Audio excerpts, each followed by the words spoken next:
меня на Володарку, получается, привезли со шпиталя. То есть тогда меня затрымали, получается, ночь меня допытывали у КДБ, а на утро мы поехали у следчий комитет, как я подписала свои показания. Замест гэтага я патрабавала адваката і вызов хуткай дапамогі. І ўсю ноч у КДБ я патрабавала, каб мне вызвали хуткую дапамогу альбо адвоката. Ни то, ни другое, ничего не зрабили. И тогда следовательница Гадаева у меня была, она мне сказала, что окей, мы тебе предоставим сейчас бесплатного адвоката. Она связалась с кем-то, и ко мне пришел мой адвокат. И он отказал моей следовательнице, что моя подзащитная потребует огляд лекара альбо вызов хуткай дапамоги. Пришел у следчем комитете лекар, мне померили мое давление, оно было 250/100, и меня отправили в шпиталь. В шпиталь меня положили не одну, а меня положили с конвоирными. И, получается, 3 дня я пролежала у шпитале. И гэтыя ўсе 3 дні, конвоирные со мной, когда размаўлялі, они говорили, что меня не посадят, что я сама повинна в том, что яны тут знаходзяцца, что мне лепей написать, зараз подписать бумагу о том, что я отказываюсь от госпитализации, дать показания у следчым комитете, подписать явку з павіннай, і хутчэй за ўсё. Я нічога такого не зрабіла, я была чисто волонтеркой, хутчэй за ўсё до суда меня отправят домой. За 3 дні я почему-то им поверила. Я написала отказную, но замест Следственного комитета меня повезли на Володарку. И это уже было 8 лютого 2021 года. Покуль я находилась у шпитале, мне брали тогда анализ мочи и анализ крови, и у меня был повышенный уровень лейкоцитов. Я памятаю, что, праз 2 дні у меня лекарь спрашивала, коли у меня были апошние месячные, я поняла, что я даже не памятаю, коли яны были у меня. Апошний раз я памятаю, что это было перед затрыманием, коли я ночь проводила на Крестина, а это было 2 месяца тому назад. Я сказала, что, я не ведаю, могу я быть тяжарной ці не. И она говорила, что, если бы я осталась в больнице дальше лежать, она меня поставила на запись к гинекологу, что меня с дня на день пригласит и посмотрит гинеколог. Но так как меня уговорили подписать эту бумагу и увезли не в следчий комитет, а на Володарку, я оказалась на Володарке. Это было первые такие мои подозрения, что, магчыма, у меня есть тяжарность. На Володарке первый тыдзень, покуль я была, меня начало тошнить. Мне не хотелось есть. Я, фактично ничего не ела.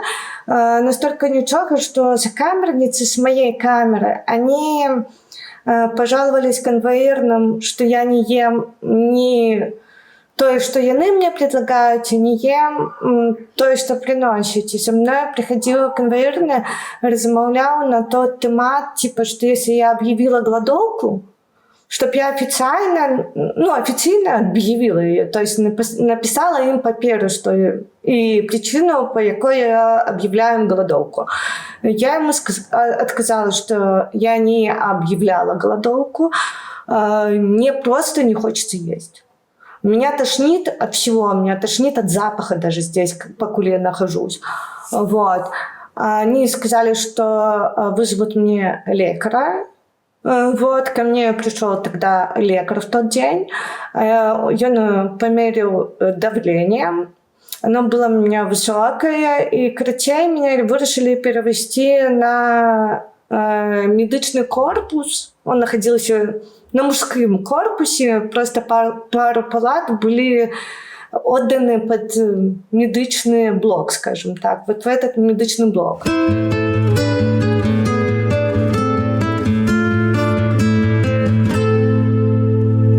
Фактично нічим, окрім того, що коли ти визиваєш лікаря, він все-таки приходить. Тобто, якщо у звичайному блокі ти визиваєш лікаря, ти можеш визивати його 2, а то й 3 дні. и он может и не подойти до тебя, там, допустим, у тебя температура, ведь тогда еще ж ковид ходил или еще что-то, он мог и не подойти, то уже в медичном блоке по первому твоему потребованию подходит лекар. И если тебе зовсім плохо, и он тебе нечто назначит, будет ликовать. И можно было лежать, но не спать. То есть ты мог лежать даже под одеялом, если тебе плохо, но ты не имел права спать. И коли проверки, это утренняя проверка, вечерняя проверка, иногда бывало днем на Володарке проверка, то постель должна быть все равно застелена. Ну, как я потом доведалась, что покуль ты лежишь в медичном блоке, то к тебе не пускают ни адвоката, ни следователя, ни КДБиста, ну, то есть никого не пускают, пока тебя не переводят наверх. Я там провела месяц, ну, как бы я одразу сказала, что магчыма это цяжарность. Я просила тесты, да, ну, тесты для меня, ну, в моей голове тесты это была все-таки тестовая полоска, где, якая бы одразу отказала на мое питание, цяжарная я или нет. Это я зараз понимаю, что коли у меня брали анализы крови и мочи, хутчэй за ўсё яны зрабілі гэтыя тэсты. Но тады, ну, как-то не было такое в голове. Я просила осмотр гинеколога. Вот. Наконт гинеколога не сказали, гинеколога на Володарке вообще не предусмотрено такого лекара.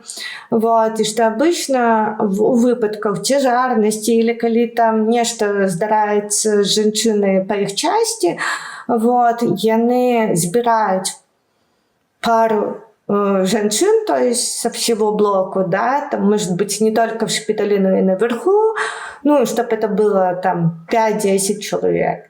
Вот, вызывают автозак и завозят в обычную больницу, где тебя смотрит гинеколог. Альбо, если тоже собирается столько-то человек, у них есть там привязанная к Володарке, скажем так, больница, откуда они вызывают этого гинеколога, чтобы он приехал на Володарку и осмотрел за один день у всех этих девчин. Вот. Как бы мне сказали, что, типа, кроме тебе там на отделении есть цяжарная, типа, тебя уже тоже мы запишем в этот список. А коли это будет, никто не ведает. На медблоке только 2 жаночие камеры. Вот. И 3 мужчинские камеры, плюс 1 камера, яких как это, переводили туди заключених, які мають туберкульоз відкритого типу. Але гэта все знаходится, как вы понимали, на одном коридоре, то есть это одна вытяжка, ну, достатково небезпечно. Жаночая камера, она была вельми холодная, чем наверху камеры жаночие. Как вы разумели, у нас лед был на подоконниках. Мы спали и накрывались, ну, нам добро, что разрешили конвоирные, мы спали и накрывались куртками, потому что было вельми холодно. То есть ты, по принципу, не сильно, скажем так, походишь за день, потому что тебе холодно, ты залез, накрылся курткой, и вроде как так теплее. Справа ў тым, што рашэнне аб зносе комплексу будынкаў і ў тым ліку будынку рэспубліканскага шпіталя для зняволеных, які раней месціўся на вуліцы Кальварыйскай, было прынята яшчэ на пачатку 2000-х гадоў, ну, недзе бліжэй да 2010-го. І тады быў адмысловы указ прэзідэнта з гэтай мэтай выдадзены, і ў гэтым указе, дарэчы, прадугледжвалася таксама, што новы шпіталь разам з комплексам следчага изолятора у Калядзічах павінен быў пабудаваны праз 20 праз 3 гады. І вельмі хутка знеслі гэтыя будынкі, зняволеных перавялі ў іншыя калоніі, а людзей, якія патрабавалі стацыянарнага лячэння, размясцілі тады у асобных камерах СІЗА на вуліцы Володарскага, в этом былым Пішалаўскім замку. Звычайная камера, ніхто там не рабіў, ну, і немагчыма там было стварыць неабходныя умовы у адпаведнасці з патрабаваннямі там санітарна-гігіенічнымі, з патрабаваннямі да лячэбнай установы. І, канешне, тое, што там было, у чым было адрозненне, толькі ў тым, што не такая перапоўненасць у этой камеры, бліжэй да медыкаў, што там яшчэ магло быць, я не ведаю, навошта сказаць, што там магло быць яшчэ прасцей. То бок шпіталём это можна было, ну, немагчыма было назваць, толькі называлі таму, што, ну так, это ішло ў дакументах, напэўна. З пункту гледжання, яшчэ раз паўтару, патрабаванняў да ўтрымання, да абсталявання і так далей, там палат, не толькі палат, але кабінетаў, лячэбных кабінетаў, дыягнастычных і так далей. Гэта ніякім чынам нельга было называць шпіталём. І заўважам, вось я кажу яшчэ раз, перад там 2010 годам быў гэты прыняты ўказ, шпіталь новы быў павінен пабудаваны праз некалькі 2-3 гады, а на самой справе мы ведаем, у 24 годзе толькі паехалі туды першыя хворыя зняволены. Это таксама сведчыць пра прыярытэты беларускай улады, пра клопат пра здароўе вязняў, пра вугле прывязняў, ну, але гэта асобная гісторыя, мы можам пра гэта шмат казаць. То бок, сапраўды, вось тыя ўмовы, пра якія сведчыць Кіра, не толькі Кіра, а іншыя людзі, якія былі ў гэтых так званых палатах, гэта сапраўды звычайныя камеры, памяшканні, просто прыстасаваныя. Меня перевели з медычнага блоку, так атрымалось 9 марта.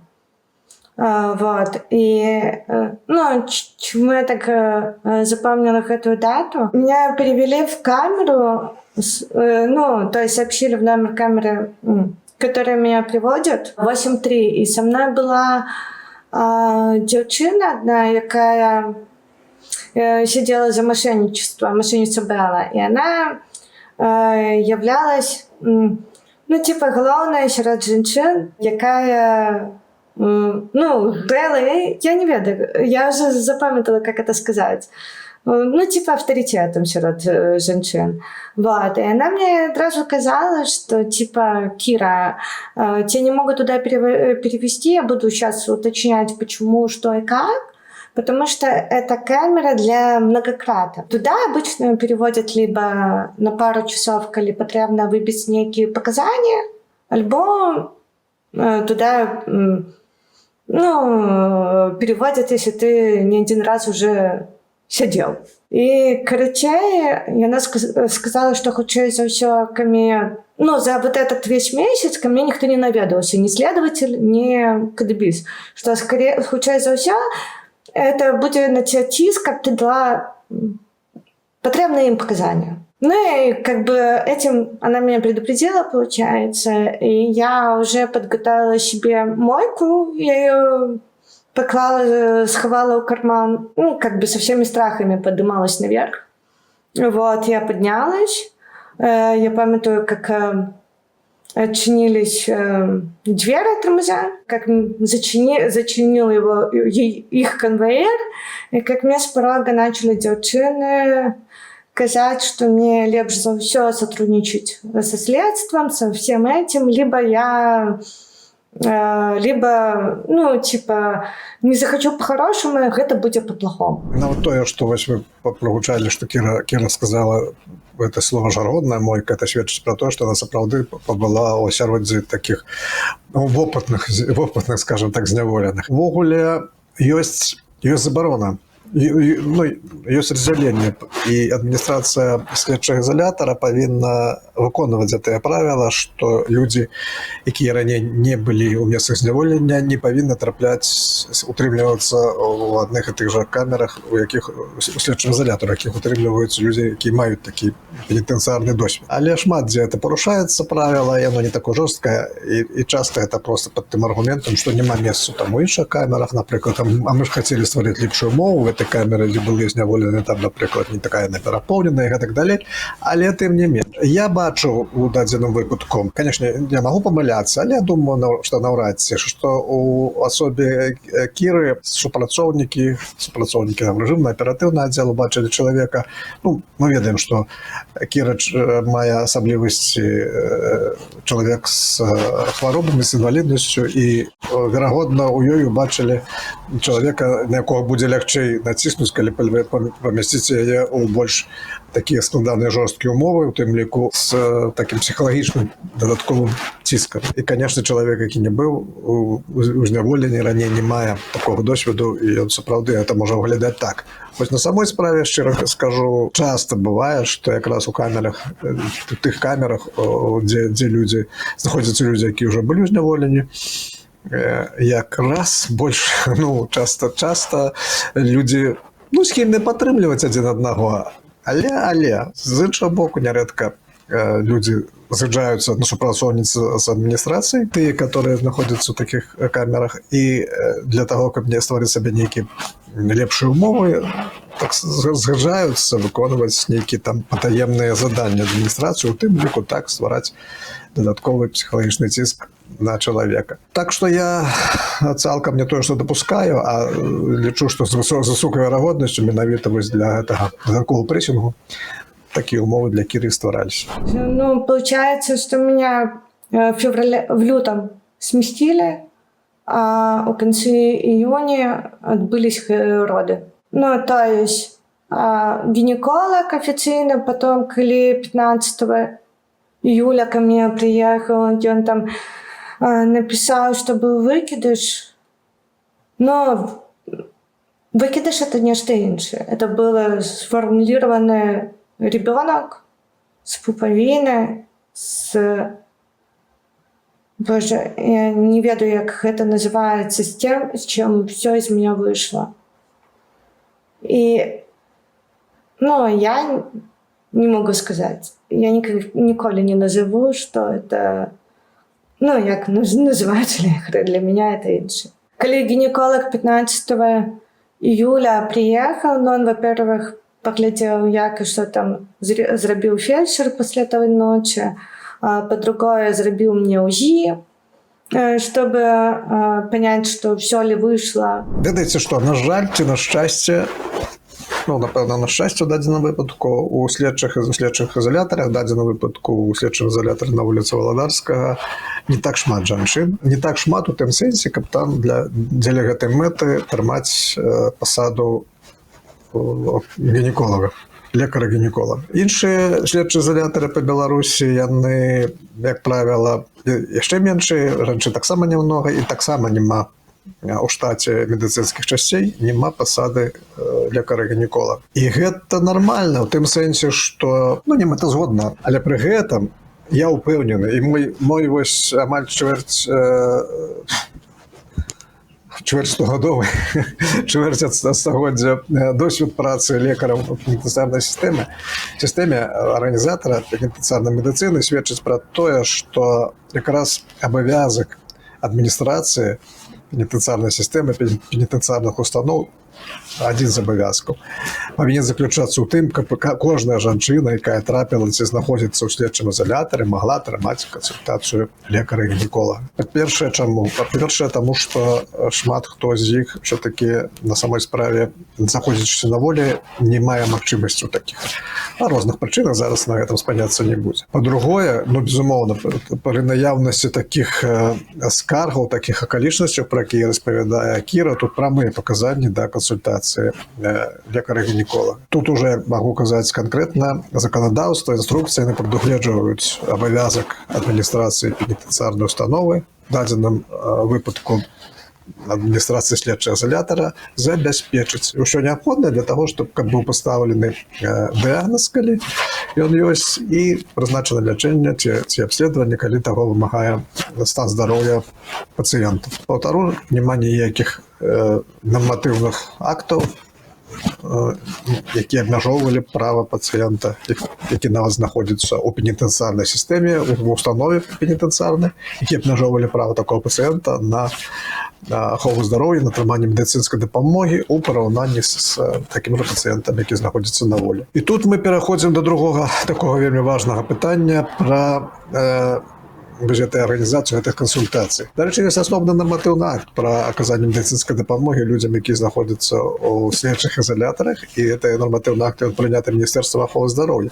І я перахажу тут, хацеў бы падкрэсліць пра адказнасць, кампетэнцыі менавіта Міністэрства аховы здароўя. У адпаведнасці з законам аб ахове здароўя менавіта Мінздароўя, ведомства, галоўнае ведомства, яно нясе адказнасць за арганізацыю медыцынскай дапамогі, за кантроль за арганізацыяй медыцынскай дапамогі, за эфектыўнасць медыцынскай дапамогі грамадзянам Рэспублікі Беларусь, незалежна ад таго, дзе гэтыя грамадзяне знаходзяцца, незалежна ад таго, ці знаходзяцца яны, напрыклад, у сферы дзейнасці, там, лячэбнай установы Міністэрства аховы здароўя або ведомаснай.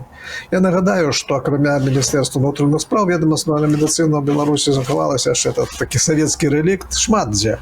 Ведомасная медыцына ёсць у Міністэрства абароны, зразумела, у Камітэта дзяржаўнай бяспекі ведомасная медыцына. Ведомасная медыцына нават ёсць у Міністэрстве асветы. Але галоўным ведомствам з'яўляецца Мінздароўя, Міністэрства аховы здароўя, і яно адказнае за гэта. Гэта, паўтару, прописано и в законе об охране здоровья, это прописано в положении об Министерстве охраны здоровья. И мы не один раз нагадывали в своих зворотах до Министерства охраны здоровья про эту отказность Министерства охраны здоровья и просили, потребовали звернуть увагу на стан медичной допомоги вязням и всем вязням, и вязням жанчынам приватность. На жаль, Министерство охраны здоровья избегает таких коммуникаций. Яны не то, что игноруют, але гэтыя звороты яны ў 99% выпадков перанакіроўваюць у Дэпартамент выканання пакаранняў, тым самым як бы скідваючы з сябе эту адказнасць. А ў больш рэдкіх выпадках яны адказваюць, але ўсё-таки пазбегаюць, імкнуцца адказаць так, как не адказваюць па сутнасці, а там пачынаюць розныя фармальныя пытанні разглядаць, што вы там звярнуліся, не указалі, напрыклад, мне яны адказалі, што мы не можам праверыць, ці грамадзяніну Рэспублікі Беларусь. Вот вы звярнуліся з такімі пытаннямі, на што засталося мне толькі развесці рукамі і напісаць яму адказ, а што Міністэрства аховы здароўя ўжо зараз надзелена такімі правамі ці абавязкамі, хто вас абавязаў проверять, калі я, напрыклад, я звярнуўся праз эту сістэму звароты бел, афіцыйна установленую Беларусі, і няма нідзе у компетенциях Мінздароўя таких проверок. Але ўрэшце рэшт на гэтае пытанне не адказалі і не адказваюць. І гэта не толькі, это я такія ілюстрацыі даю, але вось подставы казаць, сцвярджаць про тое, што Міністэрства аховы здароўя самоухілілася ад выканання сваіх этих функцый па организации медычнай дапамогі, в дадзеным выпадку будем казаць конкретно вязням. Гэта, яшчэ раз паўтару, мяне все подставы сцвярджаць, потому что гэтыя звароты, гэтую барацьбу за тое, каб Міністэрства аховы здароўя звярнула увагу на стан пенітэнцыярнай медыцыны, мы пачалі яшчэ ў 2016 годзе, калі толькі стварылі ў Беларусі яшчэ нашу праваабарончую установу, і тады мы ўжо рабілі такія звароты, і тады мы назіралі вось тое, пра што я кажу, перанакіраванне гэтых зваротаў у Дэпартамент выканання пакаранняў, як бы яны павінны адказаць пра тое, што абязана ці павінна рабіць Міністэрства аховы здароўя. Выглядае смешна, але было, можа быць смешна, калі б гэта не ішла размова пра здароўе і нават жыццё людзей. То бок, я што хочу сказаць, вось такі мой экскурс у гэта, ён кажа пра тое, што у такім выпадку менавіта Міністэрства аховы здароўя павінна замацаваць за такімі установамі вузкіх спецыялістаў. Это не только, конечно, гінеколог, але ў дадзеным выпадку мы кажам пра гінеколага, які з усталяванай перыядычнасцю, это моя упэўненасць як чалавека, які займаўся арганізацыяй пенітэнцыярнай медыцыны, павінен кансультаваць жанчын. Гэта дастаткова лёгка наладзіць, калі гэта сапраўды зроблена, ёсць належная камунікацыя, узаемадзеянне паміж медыкамі, следчого изолятора в даному випадку і територіальних медиків Міністерства охорони здоров'я. Коли, наприклад, це невеликий слідчий ізолятор, що по поступленню любої нової жінки інформація йде у территориальное медицинское подразделение, скажем, поликлинику, где есть гинеколог ближайшую, и гинеколог там через 2-3 дні на завтра приходить і робить цей огляд. Обсталювання там просто гінекологічне кресло, ось яно то є у кожному слідчому ізоляторі. Коли слідчий ізолятор більший, такий, наприклад, як Сезанна Володарська, ці там у Жодіна, ці є у нас в інших городах більші слідчі ізолятори, то, вірогідно, я думаю, там раз у тиждень, ну максимум раз у 2 тижні, то бок 2 рази в місяць, так само просто от гінеколог повинен приходити і наглядати тих жінок, які на ново поступили, ці тих, які мають які скарги на цю сферу. Так це повинно бути. І коли б це було так зроблено, то шмат питань у тих, про які розповідає Кіра, вони були б зняті. Сьогодні з тої інформації, яку подає Кіра, назовемо її пацієнтка в даному випадку, нельга докладно стверджати. Я, наприклад, я не гінеколог, але ми консультували цю ситуацію досвідчених висококваліфікованих гінекологів. Нельга не об'єднати, не підтвердити. Тое, што там была у Кіры цяжарнасць, калі яна была, якога тэрміну, ці былі роды, ці не было гэтых родаў. І я не ўпэўнены, што у следчым ізалятары таксама ёсць нешта зафіксавана ў медыцынскіх дакументах, таму што гэта, здаецца, што вынікае са слоў из документаў Кіры, што яна не могла добіцца кансультацыі, так і не глядзелі. Нават калі гэтыя роды адбыліся па яе словах, таксама няма ніякіх пацверджанняў, што спецыяліст, лекар агледзеў, бачыў гэта, агледзеў, неяк зафіксаваў. Але, яшчэ раз паўтару, гэта проста нам у дадзеным выпадку і не трэба для нашай сённяшняй гутаркі, для нашага сённяшняга разбора гэтых дэталяў, бо мы хацеў бы падкрэсліць пра тое, што гінекалагічная дапамога жанчынам у следчых ізалятарах, будзем казаць канкрэтна, у Сезанна Володарскага, организованная нездавальняюча. И, конечно, ситуация повинна быть выправлена. Сегодня на словах наша держава белорусская вельми заклопочена демографичной ситуацией, а у сувязі з гэтым здароўем жанчын, здароўем немаўляці, вядзеннем цяжарнасці родаў і так далей. А вось бачыце, на практыцы такія прыклады. І тое, што адбылося з Кірай, гэта ж, якая не атрымала належнай гінекалагічнай дапамогі, гэта ж можа прывесці да сур'ёзных наступстваў у далейшым. Не хачу вымалёўваць дрэнных перспектыў канкрэтна для здароўя Кіры. Я кажу, не хачу на каркасць прадказваць дрэннае. Але калі казаць увогуле, падобная сітуацыя могуць прывесці да бясплоддзя у далейшым і да іншых праблемаў са здароўем у жанчыны, жаночым здароўем. Канешне, задача адміністрацыя пенітэнцыярнай установы, калі казаць больш так грунтоўна, задача ввогуле дзяржавы, не дапусціць гэта. Бачыце, на адным такім прыкладзе яскрава праяўляецца ввогуле адносіны да чалавека, адносіны да жанчыны. Да яе здароўя, клопат пра яе здароўе, тое, што мы чуем у Беларусі сацыяльная дзяржава, пастаянна гэты рэфрэн гучыць про тое, што там бесплатная, доступная медицинская дапамога и так далее. И вот на практика. Я не хочу, чтобы с кем-то повторилось то, что я пережила. Что бы женщина не совершила, политичная, она не политичная, любой вязень, вне зависимости от политики, я лечу, должен у турмах мать те же самые правы, что мают звычайные люди на воле. То есть это доступ до медицины, до обследований, до анализов, до УЗИ. На самом деле это так должно быть.